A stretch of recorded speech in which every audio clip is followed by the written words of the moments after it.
There are moments in your life where you look around and realize you have absolutely no idea how you got there.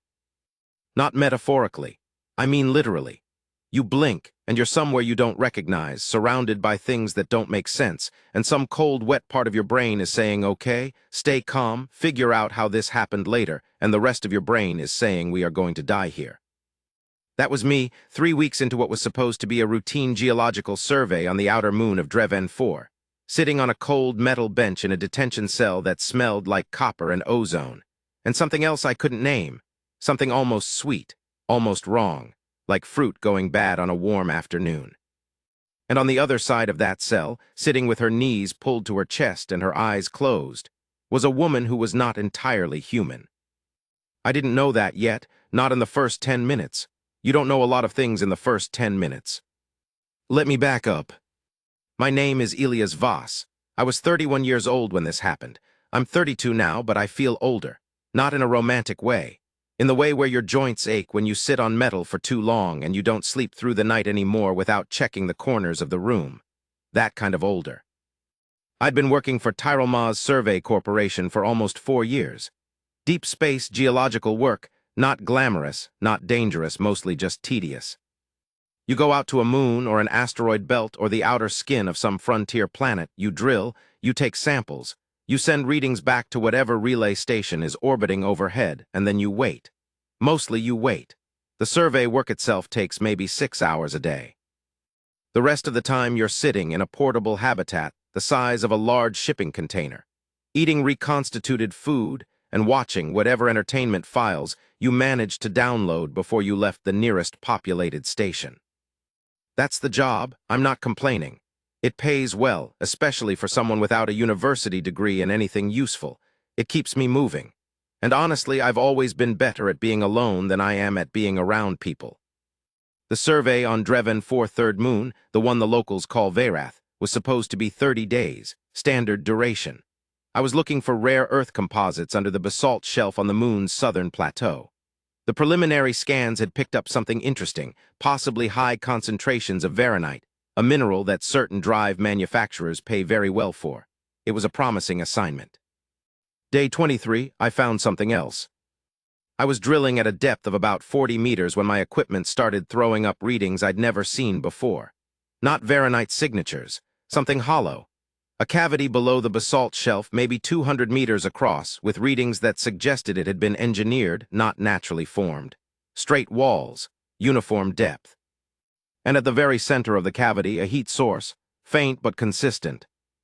I should have flagged it immediately, sent it up to the relay, filed a discovery report, waited for instructions. I didn't do that.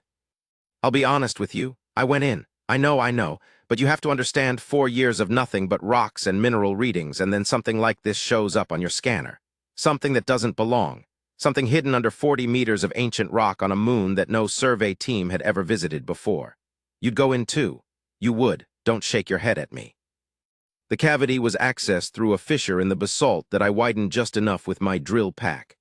I descended on my harness line, lights on my helmet, equipment pack on my back. The walls were smooth, too smooth. Dark material I didn't recognize, not the native basalt, something else, something that had been poured or shaped. The temperature dropped as I went deeper. And at the bottom, in the center of the cavity, there was a structure. Small, barely larger than a HAB unit, made of the same dark material as the walls, no visible seams, no lights. But the heat signature was coming from inside it, steady and pulsing almost like a heartbeat. I touched the wall of the structure, and then the lights came on. The Galactic Detention Authority, the GDA, showed up 14 minutes later. I know it was 14 minutes because I looked at my watch when the structure activated, and I looked at it again when the first transport dropped through the fissure above me. 3 soldiers in black composite armor, angular and sharp-edged in the way that told you immediately this wasn't a human design. Karath military architecture. I'd seen it in pictures, in briefings, in the occasional news report about border disputes near the outer rim. I'd never seen it up close. The Karath are tall, most of them average around 6'3", 6'4", with narrow torsos and long arms and faces that look almost human, until you notice the secondary jaw structure beneath the primary one. Their skin runs from pale gray to dark charcoal. They have 4 eyes, 2 primary, 2 secondary set slightly back above the temples. Their voices are deep and resonant, and when they speak the galactic common tongue, it comes out clipped and precise, like every word is being cut from stone. The 3 soldiers didn't say anything at first. They just surrounded me, weapons raised, long plasma rifles with the distinctive 3-barrel configuration of GDA-issue equipment. Then the one in the middle, whose armor markings suggested some kind of seniority, looked down at what I was standing next to, looked at my hand, still pressed against the wall of the structure, looked at me. It said something in what I later learned was High Karath. I didn't understand it. Then it switched to Galactic Common. "You have activated a restricted installation," it said. Its voice was completely flat. "You are in violation of Galactic Statute 771, subsection 14, unauthorized access to protected heritage sites. You will come with us." I opened my mouth to explain. Something about geological surveys, mineral readings, the fissure having been already partially open. An honest mistake. Working for a legitimate corporation with the proper licensing for survey work on uninhabited moons. "You will come with us now," the soldier said. I went with them. Station Verathnox was the regional GDA processing hub for the Outer Rim sector, positioned in orbit around the moon itself. I'd known it was up there. You always know what's in orbit when you're doing survey work, because orbital traffic affects certain equipment readings. But I'd never had reason to think about it beyond that. It was large, not enormous. It wasn't one of the great arc stations you hear about near the core worlds, but large enough to feel serious. Gray and angular, all hard lines and docking clamps, and the kind of architecture that says this is a place where things are processed, not enjoyed. The transport they brought me up in docked with a clunk that felt final. They took my equipment pack. They scanned me 3 times with different instruments. They took blood, just a standard species cataloging procedure, they said, which is something you find out about only after they've already taken it, not before. They logged my identification chip, which every registered human working in GDA-adjacent space carries, embedded just below the right wrist. Then they put me in a holding cell. The cell was about 4 meters by 5 meters. Metal walls, floor, ceiling. A bench along one wall. A sanitation unit in the far corner behind a partial privacy partition. A light source in the ceiling, steady, cold white, behind a thick plate of what I assumed was some kind of impact-resistant material, because they clearly weren't going to trust prisoners with light fixtures. The door was a solid slab that slid into the wall. No visible handle on the inside. No intercom, no window, no display screen of any kind. Just the bench, the light, the sanitation unit, and a slight hum that I eventually identified as the environmental system maintaining breathable air pressure. I sat down on the bench. I thought, okay, lawyer, I need to contact someone. I have rights under the Integrated Species Compact. The ISC covers human citizens working in licensed commercial operations in GDA-managed space. This is a misunderstanding.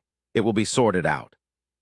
I thought about this for about 10 minutes, right up until the door slid open again and they put someone else in the cell with me.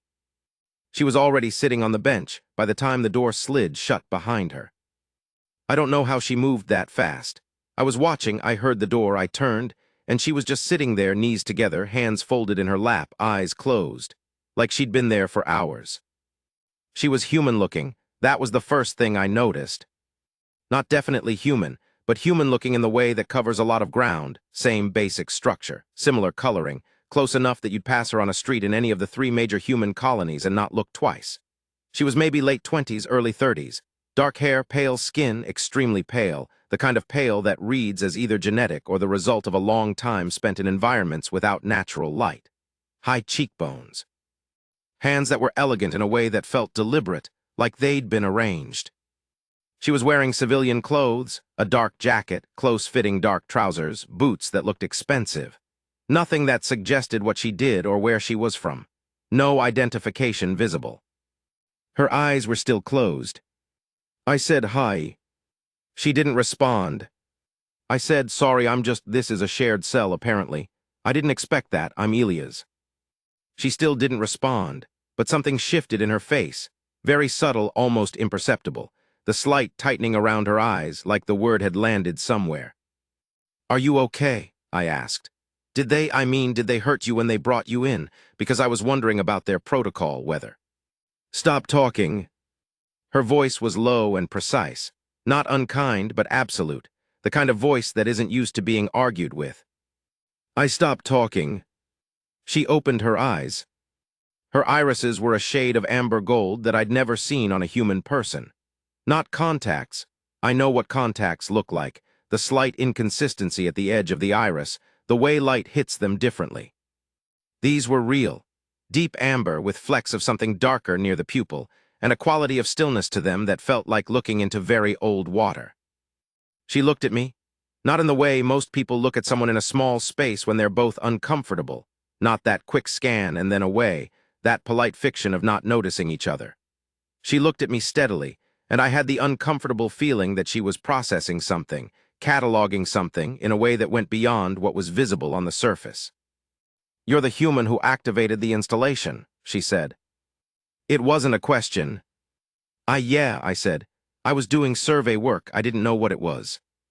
I thought. You touched it. I did, yes. With your bare hand. I didn't think that mattered. Something moved through her eyes. I couldn't read it. No, she said, you wouldn't have. She looked away, closed her eyes again. I sat on my end of the bench and tried to process the last hour of my life. Time in a cell is strange. There are no windows, no natural light changes, nothing to mark the passage of hours except your own internal rhythm, which, in my experience, starts lying to you within about 40 minutes of isolation. What feels like an hour might be 20 minutes. What feels like 10 minutes might be 2 hours. I occupied myself by going over the Integrated Species Compact regulations in my head, or rather, the portions of them I could remember, which weren't as many as I would have liked. I knew the basics. Human citizens had the right to species-appropriate counsel within 72 hours of detention, the right to contact their registered employer, the right to a translation service if the proceedings were conducted in a non-human language. I wasn't sure how strictly Verath Nox observed ISC protocol. The GDA theoretically operated under ISC guidelines, but in the outer rim, theory and practice had a tendency to drift apart. She hadn't moved. In maybe what I estimated as the second hour, I tried again. Can I ask what you're in for? She was quiet for long enough that I assumed she wasn't going to answer. Trespassing, she said, apparently. Me too, I almost laughed. I mean, mine was accidental. I was doing a licensed geological survey and the cavity was partially open and I found the structure in. You went in, she said, because you were curious. Oh, yes. Despite knowing the outer rim has protected heritage designations for pre-contact archaeological sites. I didn't know it was. You went in because you were curious, she repeated, and there was something in her voice that wasn't quite amusement and wasn't quite judgment. Something older than either. That's very human. I didn't know whether to be offended or not. I decided it wasn't worth the energy. What's your name? I asked. Another long pause. Saravath, she said. I turned that over. Not a name I recognized, not from any human colony, not from any of the common galactic common cultural traditions that I knew well enough to identify, but it had weight to it. Age. I'm Elias, I said again. Elias Voss. She didn't acknowledge this. Her eyes were still closed. Saravath, I said. Is that which species are you from? I'm not trying to be rude, I just... Dalvari, she said. I thought about that for a moment. The Dalvari were, I knew the name. I'd heard it in the context of galactic history, the kind of history that got mentioned in briefings and public records but never really explained. Pre-contact species, extremely long-lived. Once widespread across what was now the mid-rim before the Karath expansion 300 years ago.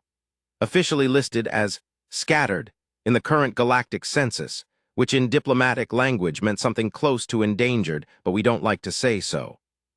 I also thought I remembered something else about the Dalvari. Something from a late-night documentary I'd half-watched on a data tablet during a particularly boring stretch on an asteroid survey 6 months ago. Something about their biology. I pushed that thought aside. It felt impolite. The structure I found, I said, underground on the southern plateau, was that. Yes, she said, it was Dalvari. What was it? What was it doing under 40 meters of basalt on an uninhabited moon? She opened her eyes and looked at me again with that steady amber gaze. Waiting, she said. For what? She seemed to consider whether to answer that. Then she looked away, out toward the wall, and something moved through her face that I couldn't name, not grief exactly, but adjacent to it. The quiet after grief. The long afterward. For the right touch, she said. I didn't know what that meant. I still wasn't sure I knew even later when I had a great deal more context. But I noted it. The way she said it, the right touch, like it was a phrase with specific weight, technical weight, not a metaphor. I seem to have messed something up, I said. She looked back at me. Not necessarily. That was the last thing either of us said for a long time. I fell asleep. I know because I woke up jarring and disoriented in the way that happens when you sleep sitting upright with nothing to lean against. My neck hurt. The light in the ceiling was exactly the same. The environmental hum was exactly the same. She was sitting exactly the same. But something was different. It took me a moment to identify it. Then I realized she was watching me, not with her eyes closed, not with that careful stillness. She was openly watching me, her amber eyes steady, and she didn't look away when I became aware of it.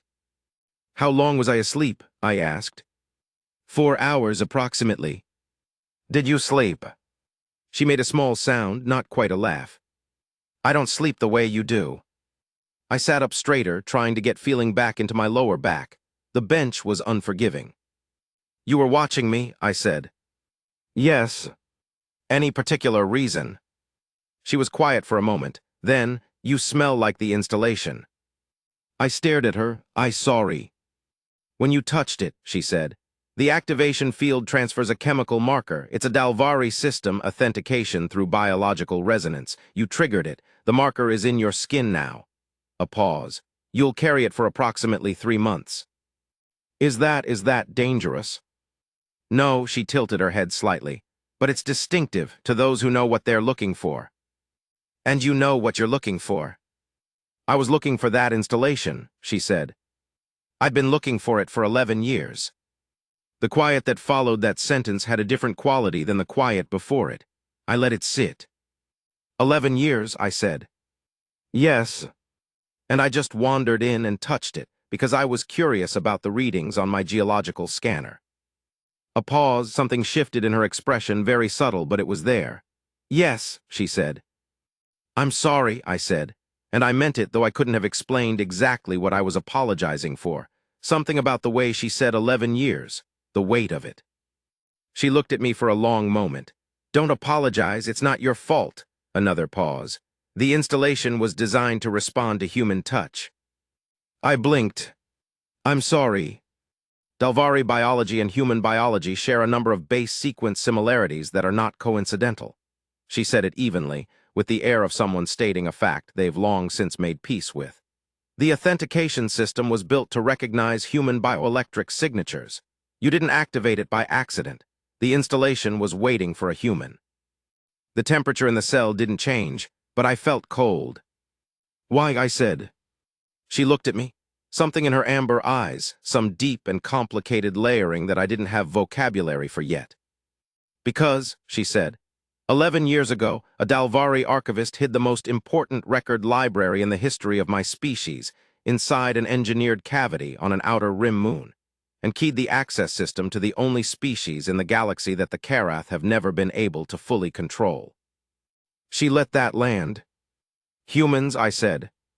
Humans, she confirmed. I need to tell you something about the Karath, because otherwise the next part won't make sense. The Karath Dominion, that's their official designation in the galactic census, though they tend to refer to themselves simply as the Dominion, with the implied weight of the only one that matters, has been the primary governing power in the mid and outer rim for about 300 years. They achieved that position the old-fashioned way, through a combination of military expansion, strategic resource control, and the very efficient disappearance of civilizations that refused to integrate. The Dalvari were one of those civilizations. I knew some of this, the broad strokes, the kind of thing that makes it into general education modules for people working in GDA-adjacent space, because the GDA is technically a Karath-run institution, and knowing who you're dealing with matters.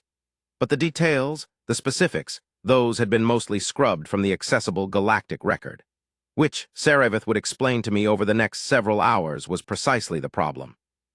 The Karath had spent 300 years doing something more complete and more devastating than simple military conquest. They had erased, systematically, deliberately, with the kind of patience that only a very long-lived species can sustain. They had removed the Dalvari from the historical record wherever they could, from galactic census archives, from academic databases, from the cultural memory banks that get preserved in the major station libraries.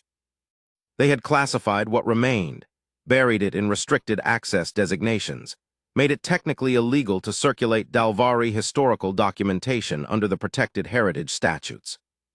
Protected Heritage, the same statutes I was being detained for violating. The same statutes that had been used to seal away the very record I'd accidentally unlocked. The library, I said, what's in it? Everything, she said. Dalvari history, pre-Karath expansion records, population data, territorial maps, diplomatic correspondence with 47 other species from the period before the Dominion. Evidence. She said the last word with particular precision. Evidence that the Dominion's account of how they came to control this sector of space is a fabrication. Evidence that they... Evidence of the actual method, she said. Not war, not voluntary integration, systematic biological interference. The Karath developed a pathogen 312 years ago that was specifically engineered to target Dalvari neurological function. It didn't kill. It disrupted memory formation, cognitive processing, the ability to organize and resist. She paused. Within 2 generations, most of the Dalvari population couldn't remember what they'd had before. The Karath walked in afterward and called it assimilation. The hum of the environmental system was very loud in the silence that followed. That's I started. Documented, she said. In the library, in the records that the archivist managed to preserve before the complete integration was finalized. In the records that are now sitting in a cavity 40 meters under the basalt shelf on Verath's southern plateau, waiting for someone to bring them out. Waiting for a human to bring them out, I said. The Karath can't touch the installation, she said. The authentication system rejects their bioelectric signature, actively rejects it, generates a field that prevents physical contact. They found the installation 60 years ago and couldn't open it.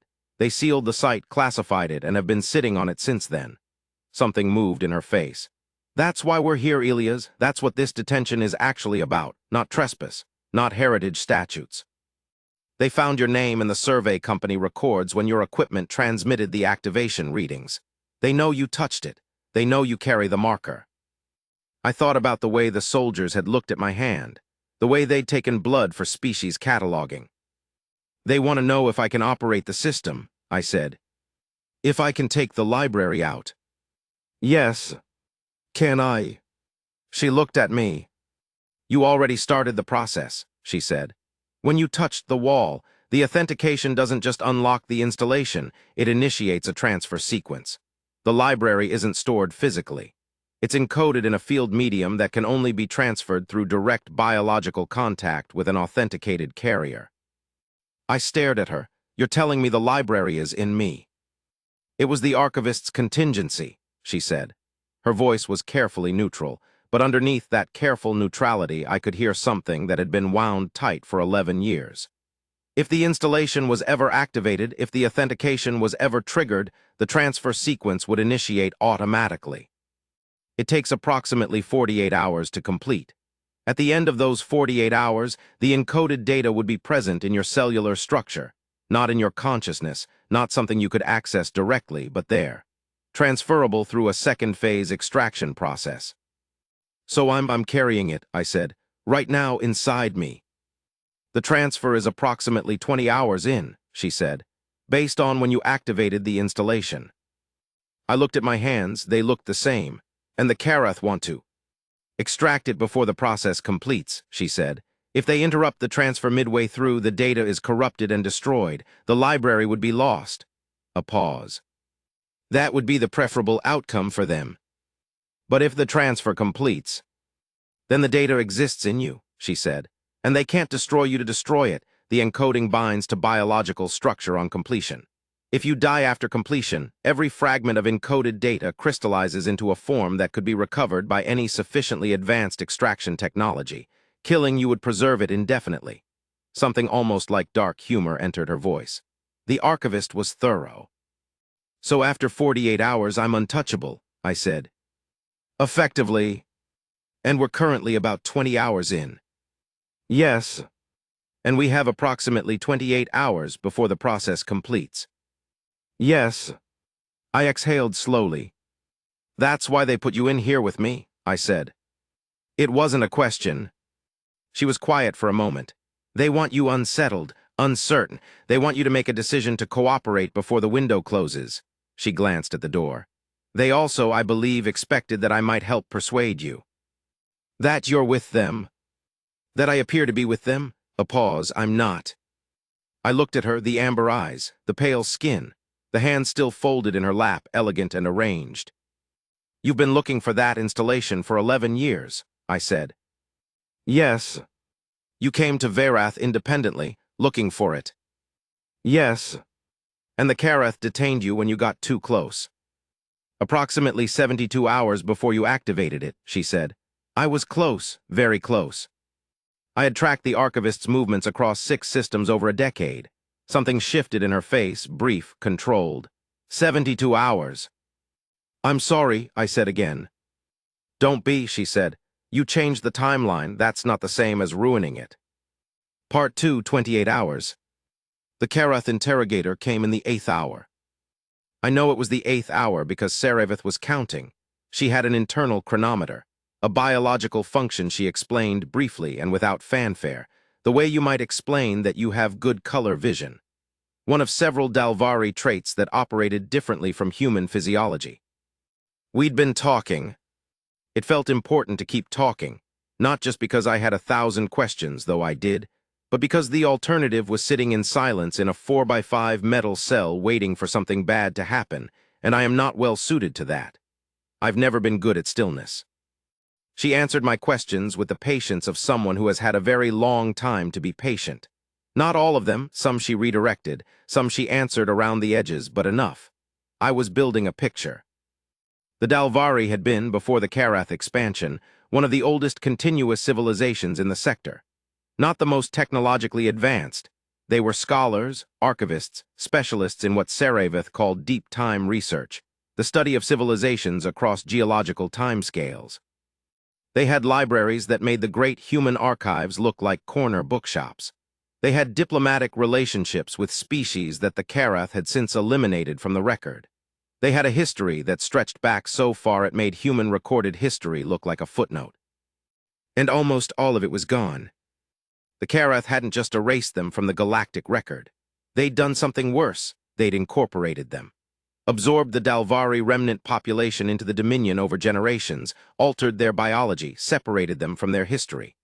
Most Dalvari alive now didn't know they were Dalvari. They thought they were something else, a minor subclassification in the Dominion census, a regional variant, a number in a population registry. Seravith knew because she was old enough to remember. Old enough to have been adult before the biological interference was complete. Old enough to carry the memory of what had been taken, which was both her most valuable possession and the source of a grief so large she kept it at a precise controlled distance, the way you keep a structural fracture away from stress. When I asked how old she was, she told me 212 years. She said it the same way she said everything, evenly, without apology. I didn't know how to respond to that, so I said okay and kept listening. She was telling me about the archivist, a Dalvari scholar named Voratheshan, who had been a librarian of the highest order, what would translate as something like keeper of the deep record, when the door opened. The interrogator was a Karath, but not in military armor.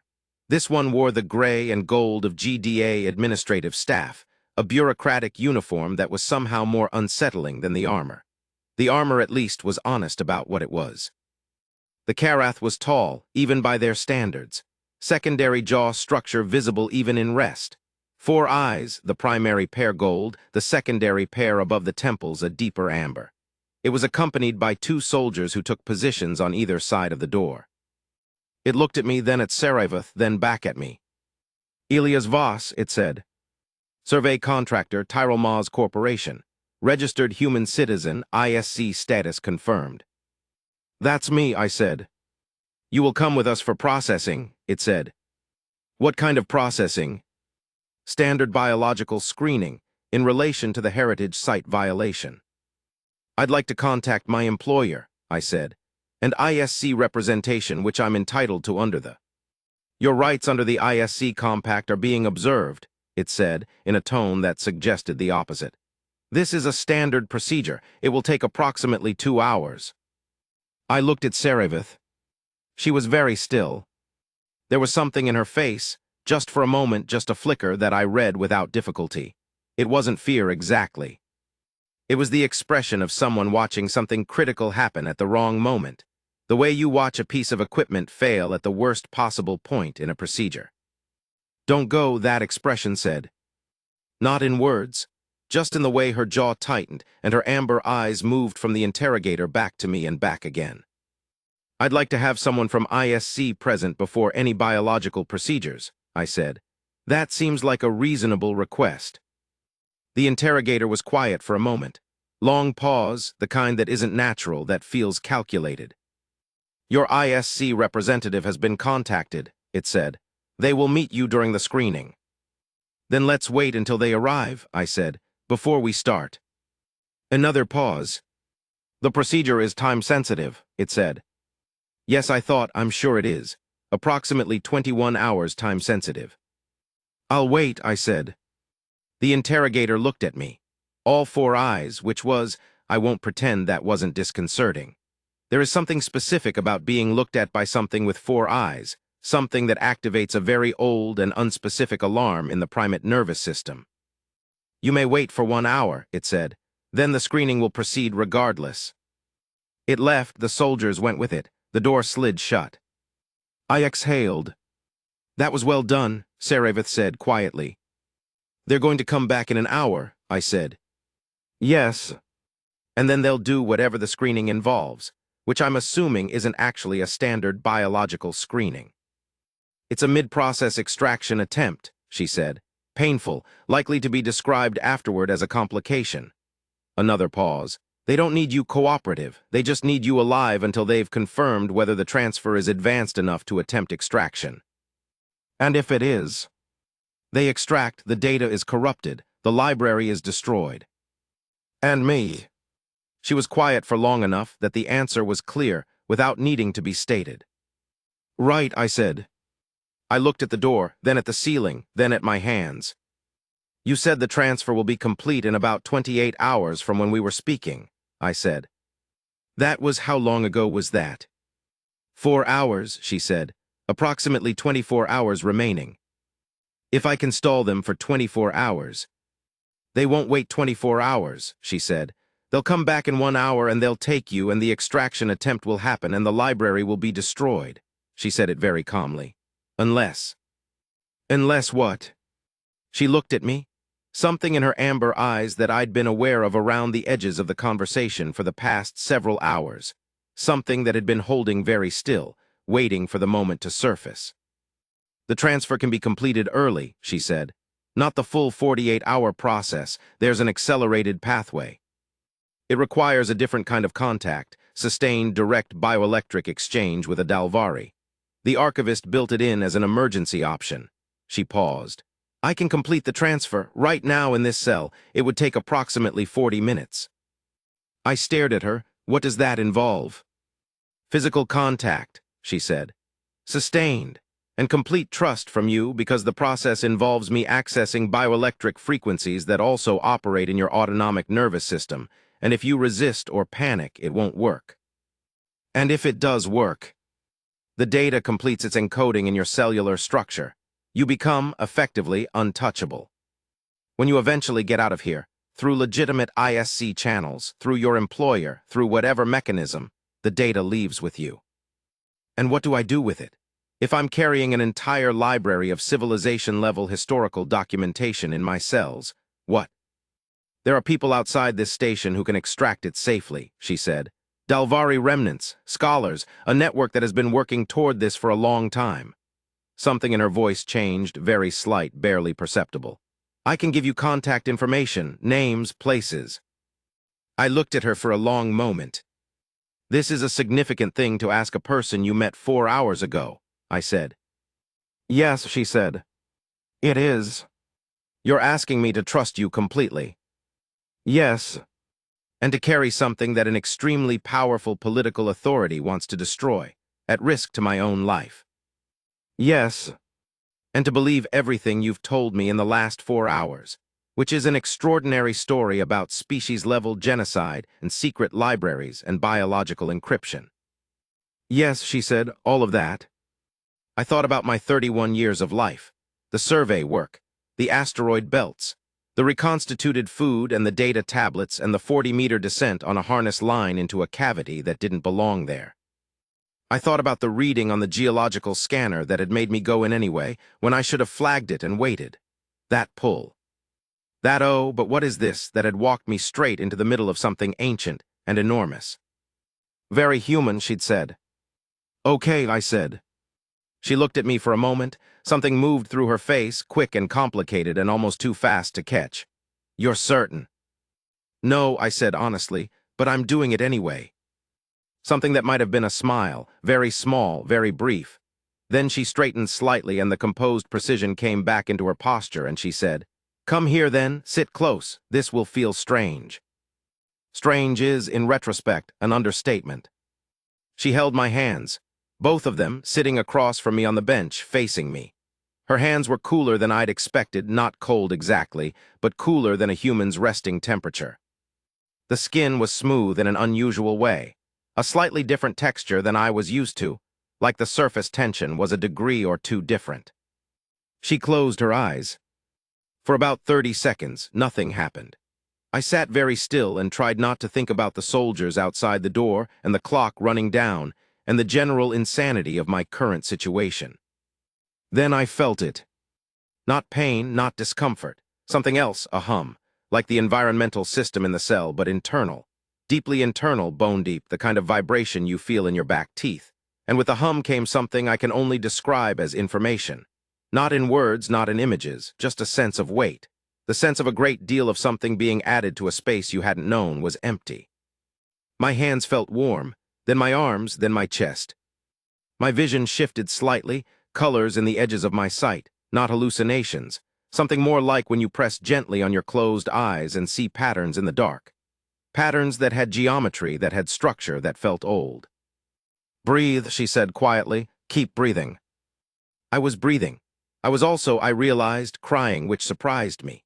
Not dramatically, not sobs, just tears running down my face without my permission, which happens sometimes when your nervous system is doing something extremely large and doesn't have the bandwidth to also maintain emotional composure. That's normal, she said, eyes still closed. The transfer activates the limbic system. You may feel things that don't belong to you. She was right. I felt not memories exactly. Not narratives I could follow, more like the shape of things. The shape of something very old and very complex and very, very beautiful that had been taken apart piece by piece over 300 years. The shape of a library the size of a civilization. The shape of all the things that had been deliberately made to disappear. I felt grief that wasn't mine. I felt something else that was harder to name, something that existed in the space between grief and purpose. The particular feeling of a thing preserved at great cost, kept alive through great patience, existing in the dark for the right moment. Waiting, she'd said. I understood that differently now. The 40 minutes went by in something that felt like no time at all, and also like a very long time, the way moments do when they're full to the edges. When she let go of my hands, she was pale in a way that read as effort. She sat back slightly, and I saw it cost her something, a subtle graying around the edges of her complexion, a slight change in the quality of her stillness. Not weakness exactly, more like the aftermath of something significant. Is it done? I asked. Yes, she opened her eyes. The amber gaze was still steady, but there was something new in it, relief, I thought. The particular relief of a thing finally accomplished after a very long time. How do you feel? She asked. Strange, I said. Like there's more of me. She nodded. There will be for a while. It normalizes. I sat with that for a moment. The Karath are going to come back, I said. In approximately 20 minutes, she said. And when they run their extraction test, they'll know it's been completed.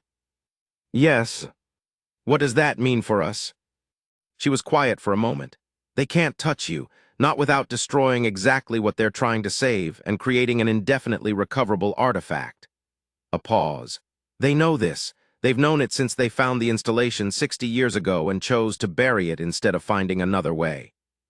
They will put you in a deeper holding level, and they will negotiate. And eventually your employer will make enough noise about ISC violations that they'll have to process you formally. And you'll spend some unpleasant months in bureaucratic limbo, and eventually you'll leave. And the library leaves with me. Yes. And then what? Then, she said, there are people who will help you do what needs to be done with it.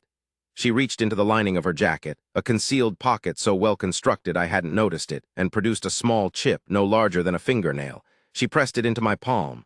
Contact, when you're out, don't access this on any GDA network system. Find an independent relay. A pause. There are more of us than the Dominion would like to believe. I closed my fingers around the chip. And you. I've been in GDA custody before, she said. I know the procedures, I know the legal frameworks, I have advocates. Something passed through her face. This isn't the first time. Will you be okay? She looked at me very steady, very old and very steady.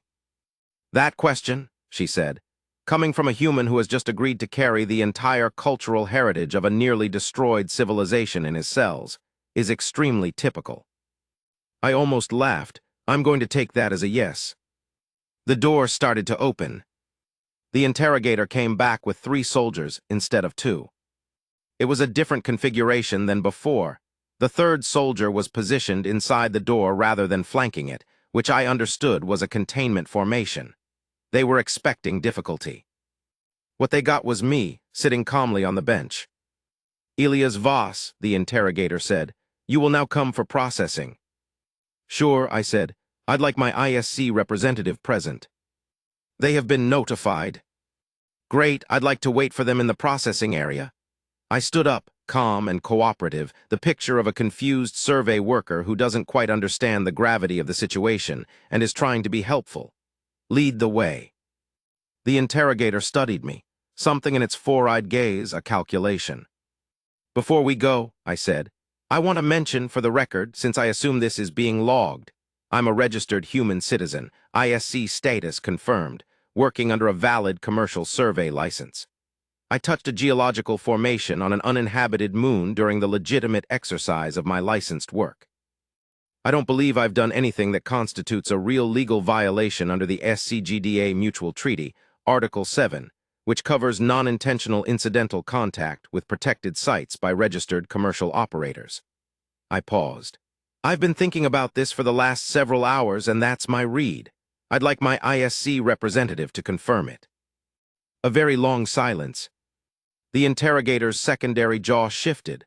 A slight movement, involuntary, the kind of thing that happens when the thing being said lands in an uncomfortable place.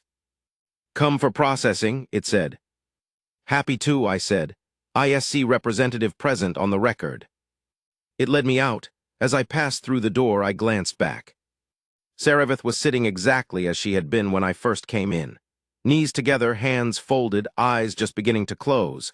Like she'd been there for hours, like none of this had happened. Except, she opened her eyes just for a moment.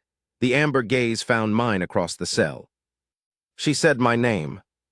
Not loudly, not dramatically, just Elias. And then the door slid shut between us. I've thought about that a lot since, why she said my name in that moment. I think I've landed on this. I think it was a declaration. Not of affection, not of some human warmth she'd developed in 6 hours in a cell with a curious, impulsive survey worker. The Dalvari aren't sentimental in the human way. They're precise. I think she said my name because names matter in her culture.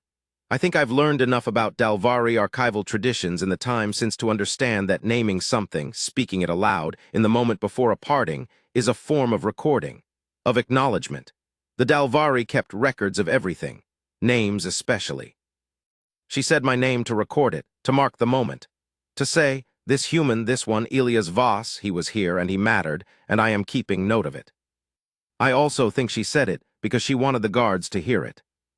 Because the guards heard her say my name and something in that quiet, certain address, the way a person says the name of someone they know, someone they recognize, someone specific, made them pause.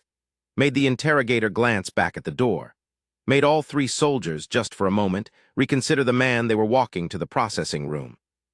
Who is he to her? In the GDA system, that question has procedural weight. They track relationships, associations. Anyone who matters to a long-lived, politically complex species with Dalvari history is someone you look at twice before you run an unauthorized extraction procedure on. I'm not saying that one word saved the library. I'm not saying it saved me. The ISC representative did arrive 4 hours later, after the interrogator stalled and the processing was delayed, and I sat in an anteroom and refused to let them take blood again without supervision. The representative made a significant amount of noise about treaty violations. My employer made a significant amount of noise about contract liability. 7 months of bureaucratic misery followed, the kind that grinds you down in ways that are boring to describe and exhausting to live through. But nothing was extracted. The library completed its transfer in hour 47, 1 hour before the formal ISC hearing that set the terms of my eventual release. The moment it completed, my legal status changed. I was, in the terms of the GDA's own heritage statutes, an active cultural repository, which carries specific protections under the very same galactic statute 771 they'd originally detained me under. It was the most exquisitely designed legal trap I'd ever had the pleasure of watching spring shut. The archivist, dead for over 60 years, had thought of that too. 7 months. I want to tell you what 7 months in GDA bureaucratic detention is like, because I think it matters for the story. Not the large dramatic elements, the hearings, the depositions, the carefully worded formal statements that my ISC representative helped me craft. The small things. The cell they moved me to after the initial processing attempt was larger. Private at least, a single occupancy room in a different section of the station. Slightly better environmental calibration. A narrow horizontal window that looked out into the orbital space around Veyrath, which gave me the approximate time of day based on when the moon's shadow passed across the star field. Small mercy. I asked about Serevith 3 times through formal channels. Each time I was told she was being processed under separate procedures, and that inquiries about other detainees were not within my case scope. Each time I noted the inquiry for the record and moved on. I didn't know if she was still on the station. I didn't know if they'd transferred her, released her, held her somewhere else in the complex. I sat with that uncertainty for 7 months, which is a long time to sit with something you can't resolve. What I could do, what I spent a significant amount of that 7 months doing, was think. I had a data tablet eventually. Limited access, ISC regulations entitled detainees to basic reference materials and communication channels, and my representative had pushed hard on this point. No GDA networked deep access, nothing that touched their primary systems, but I could read. I could download from the independent relay nodes that my representative had access to. I read everything I could find about the Dalvari. Which was not much, which was the point. Fragments, mostly, academic papers from human researchers working in outer rim anthropology, referencing source material that had been classified. Linguistic studies of Dalvari structural grammar, which was extraordinary, a nonlinear language that could encode temporal relationships in ways that had no human equivalent, that could say this happened, and also was always happening, and will continue to have been in a single grammatical construction. Biological studies from the period just before the Karath expansion, before the data started disappearing, describing the Dalvari as a species whose longevity was connected to something the researchers were calling deep cellular stability, an extremely slow metabolic process that preserved biological function across centuries. I read a partial translation of something called the 7th Archive of Voratheshan. It was incomplete, heavily redacted, fragments only, preserved in a human academic library that predated the current GDA classification system and hadn't yet been caught up in the purge. But what was there, even fragmented, even incomplete, was extraordinary. A history of a civilization that had existed for longer than human recorded history, that had seen the rise and fall of dozens of species in the mid-rim, that had kept meticulous record of all of it. A civilization of archivists, of keepers. I thought about what Sarevith had told me about feeling things that didn't belong to me during the transfer. I understood it better, reading the fragments. The weight I'd felt wasn't grief. It was something larger than grief. It was the weight of the record itself, the particular sorrow and grandeur of everything that had been witnessed and preserved, the responsibility of knowing. I was carrying it, in my cells, in whatever encoding the archivist had designed in the deep structure of my biology. I couldn't access it, I couldn't read it, but it was there. And sometimes, in the long, quiet hours in the private cell with the narrow window, I'd feel it. Not dramatic, not like a vision or a dream, just weight, old, heavy, considered weight, the feeling of a library in the dark, patient and full, waiting for the light. My ISC representative was a woman named Counselor Drea Moss, no relation to my employer, though it had been her office that my employer had contracted with for exactly these kinds of situations. She was human, sharp, methodical, with the particular energy of someone who has spent decades winning arguments with GDA bureaucracy by knowing exactly which regulation to cite and when. In our 6th month, she told me something that I hadn't known. "You're not the only case like this," she said. She was speaking over a secured comm channel. She was on the relay station 2 orbits out, not on Verath Nox itself. Her face on the screen was careful. "In the last 30 years, there have been 17 documented instances of humans being detained in connection with Dalvari Heritage Site activations. 12 of them were resolved through standard ISC proceedings with no further incident." A pause. 5 of them were not. "Not resolved," I said. "Never went to formal proceedings," she said. "The cases were sealed. The individuals, human survey workers, commercial contractors, independent researchers listed in GDA records as having been processed and released. But they're not in the ISC repatriation registry. They didn't return to their registered home addresses. Their employers had no further contact." She said it very evenly. "They disappeared." I sat with that. "How many sites are there?" I asked. "Unknown," she said. "The GDA classification system obscures it, but based on what I can find in the pre-classification academic record, your archivist wasn't the only one who did this. There were multiple archivists, multiple sites, a network." A network, the word Sarevith had used. "There are more of us than the Dominion would like to believe." "That's why I'm still here," I said slowly. "They're holding me in bureaucratic limbo not just because of my case, but because they're trying to determine the scope. They want to know what I know." "What you know," she said carefully, "and what you are." She paused. "Whatever they believe you're carrying, Elias, and I've been deliberately not asking the details. It's significant enough that they'd rather keep this case in indefinite processing than let it go to formal ISC adjudication, where it becomes part of the public record." "Then we need to force it to formal adjudication," I said. "That's what I've been working toward," she said. "Give me 90 days. She did it in 63. The formal ISC adjudication hearing was conducted in front of a 3-species panel. 1 human representative, 1 Karath, 1 Valeth, the Valeth being a neutral 4th party whose function in the ISC structure is something like a judicial referee.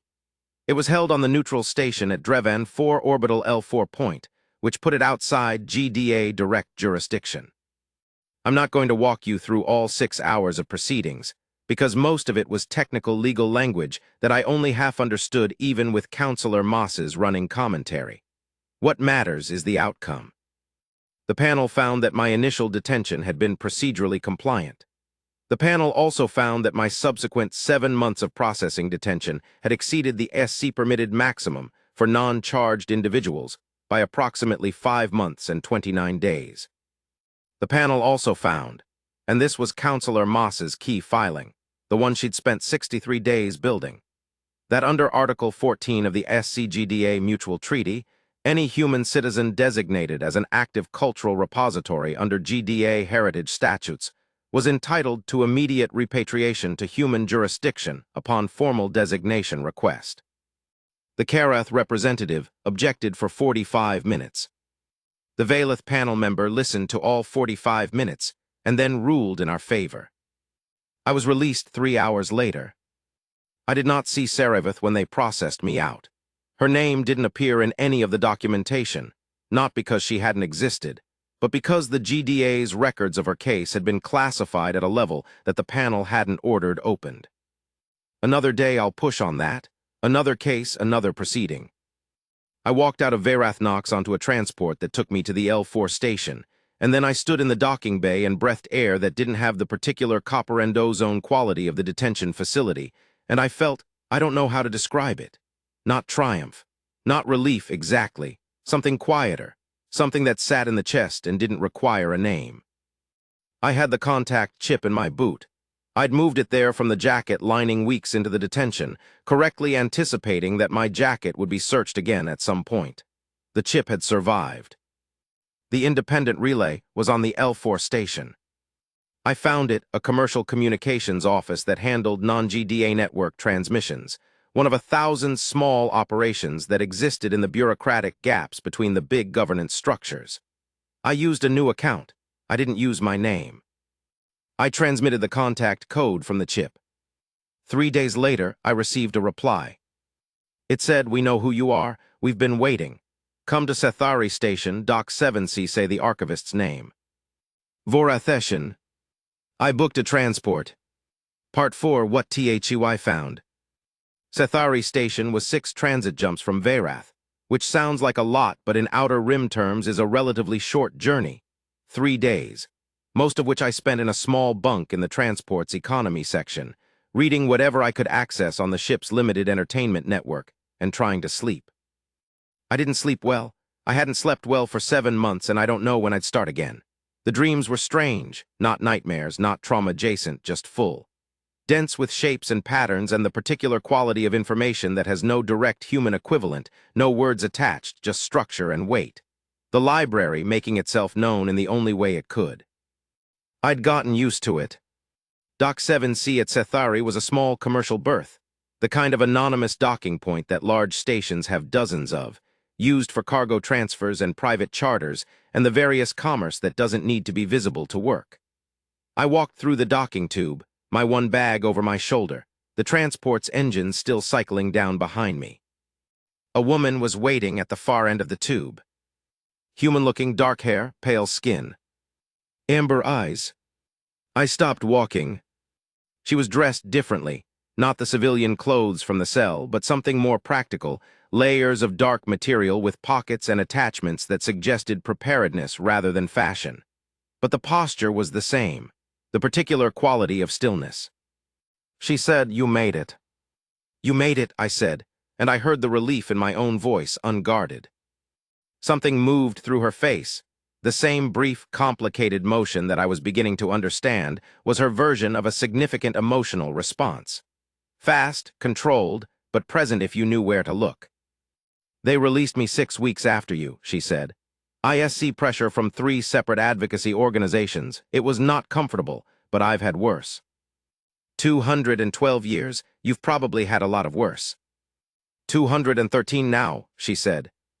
"Happy birthday," I said. She looked at me steadily, something like amusement. "Come inside, there are people you need to meet." The people inside Dock 7C were, I don't have a clean category for them. They weren't soldiers. They weren't politicians. They were mostly what they looked like. Scholars, researchers, old individuals of various species who had spent lifetimes working on the margins of official galactic knowledge, in the gaps and shadows of the GDA's classification system. 7 Dalvari. 2 human researchers who'd been working on pre-classification materials for decades. A Veloth historian who had been formally censured by her academic institution for pursuing exactly this line of research. A Karath, which surprised me, who turned out to be one of the growing dissident movement within the Dominion itself. Scholars and historians who had been raising questions about the official history from inside. They sat in a semicircle in the dock's small meeting room, and they looked at me with an intensity that was slightly overwhelming. I said the archivist's name, Voratheshan. One of the Dalvari, the oldest-looking of them, a slight figure with deep-set amber eyes and hair gone completely silver, made a sound I couldn't categorize. Very soft, very old. "Then it's there," this one said, not to me, to the room. "It's there," Saravath confirmed. The silver-haired Dalvari looked at me. "Do you understand what you're carrying?" "I'm getting a better picture," I said. "The 7th Archive," it said. The complete holdings of the last keeper of the deep record, pre-expansion records for 407 years of galactic history. Diplomatic correspondence and treaty documentation that contradicts the official Karath account of 89 separate political and territorial incidents, and the pathogen record. I'd learned this term. I looked at Serevith. She met my eyes. The complete documentation of the biological program, she said. Dates, development records, test data, deployment maps, who ordered it, who implemented it, who knew.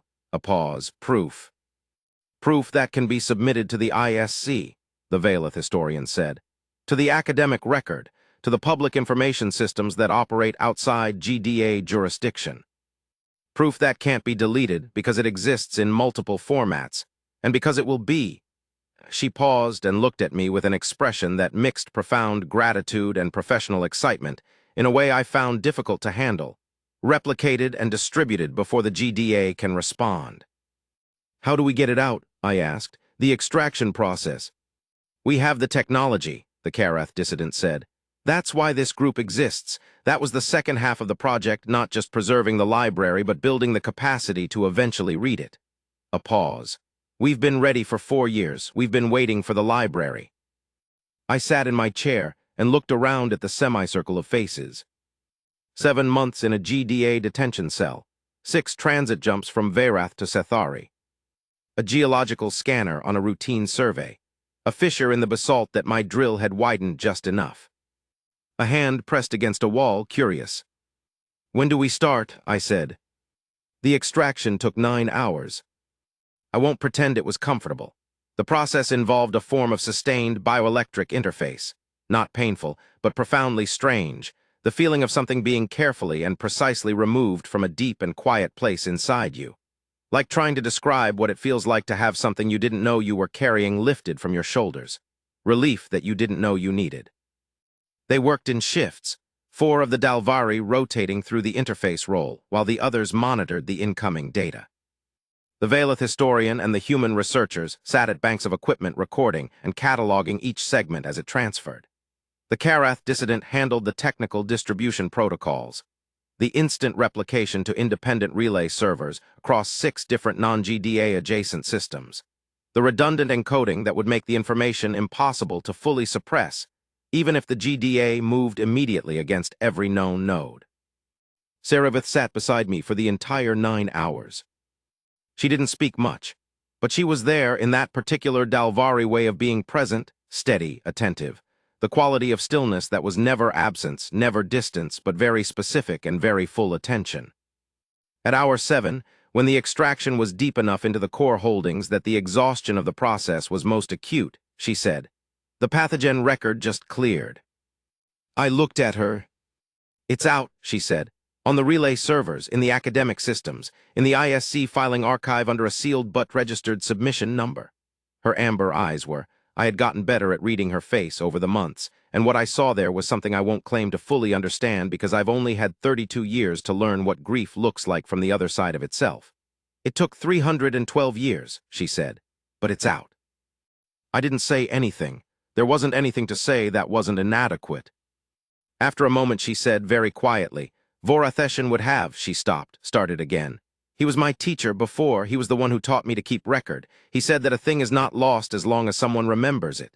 She looked at her hands, folded in her lap in the same careful way they'd been folded in the cell.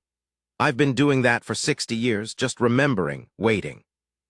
"The installation was waiting for a human," I said. "Yes. For someone curious enough to go in." "Yes. You had faith that someone would."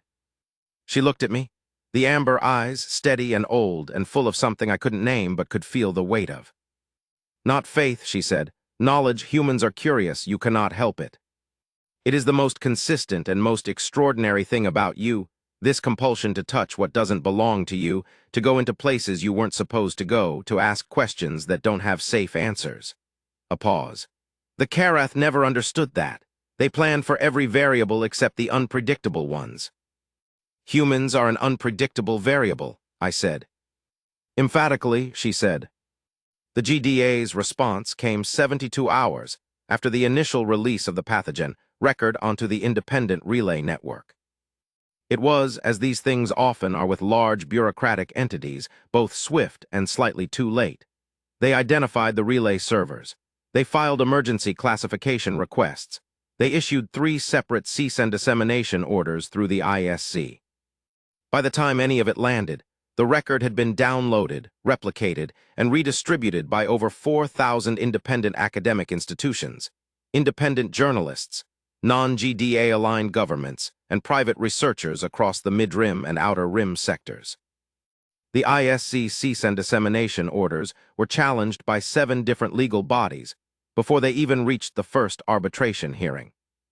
The Vailith Historians Institution, the one that had censured her, issued a formal retraction of the censure within 48 hours of the record going public. She told me this over comm and used language that I'm fairly sure translates as the Vailith equivalent of "I told you so," which she absolutely had. Within 30 days, 3 mid-rim governments had formally requested ISC review of the Karath Dominion's historical territorial claims. Within 60 days, the first formal hearing before the ISC's Historical Accuracy and Reparations Panel had been convened. A panel, the Vailith historian noted, that had existed in the ISC charter for 200 years and had never once been formally convened because there had never been sufficient evidence to justify convening it. There was sufficient evidence now. I read the coverage on a tablet in a rented room on Sethari Station, eating actual food for the first time in what felt like years, and I thought about a geological scanner picking up unusual readings under 40 meters of basalt. About a partially open fissure and a harness line and a helmet light. About curiosity. About touching a wall and not knowing yet what it meant. Saravath left Sethari Station 9 days after the extraction completed. I knew she was going, she told me the night before, which is more notice than I expected and less than I wanted. She had work to do. The network she'd been part of for 60 years was entering a different phase, one that required her in specific places doing specific things. She was, among other things, one of the primary witnesses for the ISC Historical Accuracy Panel. 213 years of memory, perfectly intact, constituting evidence that no document could fully replicate. We sat in the docks meeting room, empty now, the equipment packed away, the semicircle of chairs dispersed. Just 2 chairs by the narrow window that looked out into the station's exterior void. "What will you do?" she asked. "Go back to survey work," I said. "Probably. I'm still a contractor with Tyrell Maz technically, though I imagine I have some explaining to do about the last 10 months. "You could do something else," she said. "This kind of something else." I gestured vaguely at the space around us. "The network isn't done," she said. "There are other sites, other archivists who did what Voratheshan did in different places with different methods. The pathogen record is the most critical piece, but it isn't the whole library." A pause. "The authentication systems all require human contact." I looked at her. "You're recruiting me," I said. Something moved in her face. "I'm informing you of available opportunities," she said. "Whether you consider that recruiting depends on your perspective." "You could have recruited me in the cell," I said. "You had a captive audience, literally." "I asked you to trust me in the cell," she said. "I asked you to carry something at risk to your life. That was already a very large thing to ask." A pause. Recruiting would have been excessive. I looked out the window at the void, the stars. The particular quality of deep space darkness, which isn't really darkness at all when you look at it long enough. It's full of things, full of distances and durations, and the faint light of a billion sources too far to name. "Tell me about the next one," I said. She was quiet for a moment. Then, with the same even precision she'd used for everything she'd ever told me. "There's a site on the outer fringe of the Dreven system, deeper than yours, 60 meters under the primary surface layer of the 4th planet's 3rd landmass. The preliminary survey data suggests it contains Dalvari pre-expansion diplomatic records from a period approximately 50 years before the Karath expansion began." She paused. "The survey access licenses for that region are currently held by a corporation called Meridian Extraction. They're not geological specialists. They've been sitting on those licenses for 12 years without deploying a team." "Someone needs to do an actual survey," I said. "Someone with geological survey credentials and legitimate licensed access," she said. "Someone who could reasonably encounter an interesting formation in the course of routine work." I thought about it not long. I'm going to need a bigger drill pack, I said. That small, brief something that might have been a smile crossed her face. I know someone who can help with that. She left the next morning. I stood in Dock 7C and watched the transport pull away from the berth. She hadn't said goodbye in any dramatic fashion. She'd said contact me when you have the survey license arranged and walked to the transport with that specific careful posture, hands folded, unhurried. Very Dalvari, very Saravath. But at the end of the docking tube, she'd stopped. She'd looked back, and she'd said my name. Just that, just Elias, quiet and certain, the way you say the name of something you're keeping record of. The way the Dalvari mark a moment they intend to preserve. I thought about the guards on Verath Nox hearing her say it through the cell door. The way it had changed the quality of something in that corridor. The weight a name has when it's spoken with intention, when someone says your name like it matters. It's the oldest kind of record-keeping there is, I think. Older than libraries, older than archives, older than encoded biological data transferred through sustained bioelectric contact. Before all of it, before any of it, there was just someone saying another person's name out loud so it wouldn't be lost. This person was here, they mattered, I am keeping note. I spent 3 weeks on Sethari arranging the paperwork. Tyrell Maz was, after initial alarm and a series of increasingly tense communication sessions with their legal department, ultimately satisfied with my account of what had happened. Particularly once Counselor Moss filed the ISC adjudication ruling, which essentially documented that their employee had been detained in violation of treaty law and released without charge. The liability calculation ran in my favor. They didn't fire me. They did, pointedly, ask whether I intended to continue field survey work or whether I was pursuing other opportunities, which was their way of checking whether I was going to cause them more diplomatic headaches. I told them I was absolutely planning to continue field survey work. I'd identified a promising region in the outer Dreven system with excellent geological survey potential. They gave me the license transfer forms. I filled them out very carefully. I want to tell you one more thing before I finish. In the 9th month after all of this, after Sethari, after the first GDA response, after the ISC panel had begun its preliminary proceedings, when I was already surveying the 4th planet of the Dreven system on my new license, and finding the site exactly where Saravath had said it would be, I received a calm transmission. It wasn't from Saravath, it wasn't from anyone in the network. It was from a woman on Karath Ve, the Dominion's administrative hub.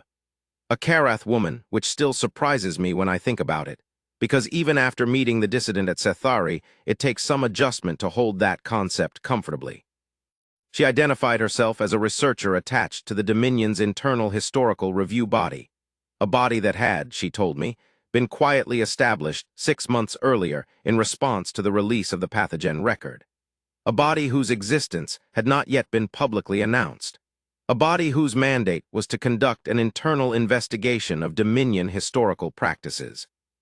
She wanted to speak with me about what I knew, what I'd carried, what the extraction had produced. Why me, I asked. The documents are public, you can access everything I carried. Because you were inside it, she said. You felt it, the transfer, the experience of carrying the record. A pause. We've been reading documents for 6 months, but documents aren't a civilization. They're traces of one. Another pause. We want to understand what it felt like to be trusted with theirs. I sat with that for a long moment. I thought about the weight in the cell, the grief that wasn't mine, the shape of something vast and old and beautiful that had been deliberately taken apart.